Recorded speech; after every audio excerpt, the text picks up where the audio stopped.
Okay, I'm going to be showing you what to do about these new leads that are coming in right here. So as you can see, we have today one new lead, and it is Mickey Mouse. It's a fake person for this video and for the rest of these videos. So we'll just be using Mickey Mouse as an example. But let's pretend Mickey Mouse clicked an ad of ours or something like that. That's why they're in this new lead section. When they're in this section, they automatically get a automated email, but we do need to call and text them. And so what we're going to do is we're going to click their profile. As you can see, we're new lead right here. Their website organic, which means they found us on Google, which will be important later. Down here, we see that they're in the lead tracker tag, which usually gets applied automatically.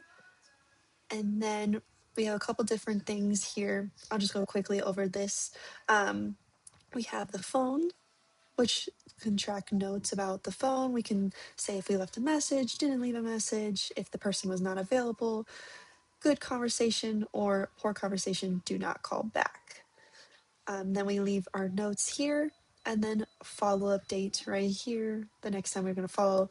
And then down here is where we will change the title of them, where they are in the pipeline. And so we never want to have two things in here. Like we don't want new lead and contacted or any other of the two things, because then it gets confusing because then they're in both of those pipelines. So we want to try to keep it nice and clean and keep it be the one that they actually are in. The little envelope is for the email. Subject is obviously the subject, and then you put the message down here. Once you click send, it'll send you to a page that looks similar to this, where there's notes, follow-up dates, and the lead stage. Same thing with the text. This client has no phone number because Mickey Mouse does not have a phone, but I just didn't put a phone number in. So this is where the text messages would show. And so we would send a text here, and then again, it would show us a situation that kind of looks like this. And then if we wanted to leave notes but not reach out to them personally, we can go to these little guys like holding hands. And it's called in-person interactions, but it doesn't have to be an in-person interaction. It just is a note that gets put onto their profile. So this is where we would leave most of our notes for information with like intro books, rescheduling, no showing, or other little notes that we want to have on their profile. And so, all right, now that we've been through that, here is Mickey Mouse. He's a new lead. So let's click on his name. And so what we're going to want to do is call him. So we go here.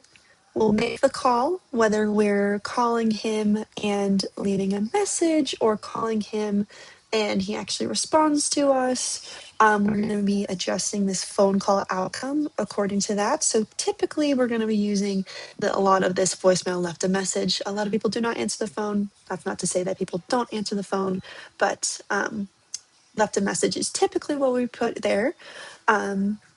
And then we would go from the cadence, which is over here. Show you this open studio cadence. So when they are not in something that is something we have to do, something that is automated, it looks like this. We call and text them. We call them a couple days later. We call them again. Because the robots can't call them, obviously, but the robots can text and email for us. And these are just general automated messages that say, like, oh, how did you hear about us? You want to give us a try? Stuff like that. And so we left a message. We'll pretend that we left a message for Mickey Mouse here. And we now put week 1, day 2, which is a call and no voicemail. And if we come over here and look back at this, we can see that on the Open Studio Cadence, today's week 1, day 1. So tomorrow will be week 2, day 2, which is the voicemail. And so we put week 1, day 2, and we put that for the next day. So if you think about it, today is week 1, day 1. We called them, we texted them, or we're going to text them, but we've called them. So that is today. So week 1, day 2 would be the 26th. So we click select on that. If you ever need to get rid of a follow-up date, just not have a follow-up date, you can go ahead and delete this and it will not have a follow-up date. It will just be on top of the screen without a follow-up date. We'll put that follow-up date back on. And so we did not contact Mr. Mickey Mouse. So we're going to put contacted. And then we'll click save. And that moves him out of the new lead section into the contacted session because we did not speak with him. And so he's going to be getting automations. He's going to be getting, and we would just be doing the phone calls for them. So the last part of the new lead kind of process is taking Mickey Mouse and putting him into our lead tracker. And so I have a bookmark on the front computer that says this Parker RLM lead tracker. So what you're going to do is you're going to go to the month that we're on. We're on March still, so we'll do that. Go in. I typically will just copy and paste their name. It saves me from making spelling mistakes. You put in the date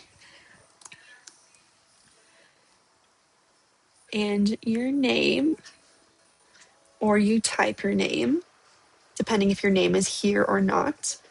And then we saw, if I remember from over here, this says website organic. And so that means they were on our website on Google, and that's how they found us. So we would put them under Google. If this says social paid, that means they were on Meta, which means they were on social media, which is Meta. So that's how I kind of remember it.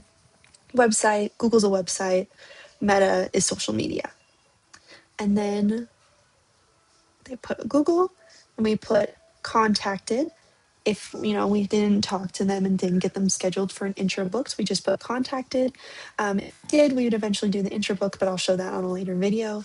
But that's basically it when it comes to those new leads that are coming in. Okay, we've called them, we've saved their phone call on there, and we've moved them to contacted. Now we need to send them the text. And so what we're going to want to do is go over to these automations, go to week 1, day 1. We'll see this text right here. So we're going to copy and paste it right into this text message bubble. And we'll replace the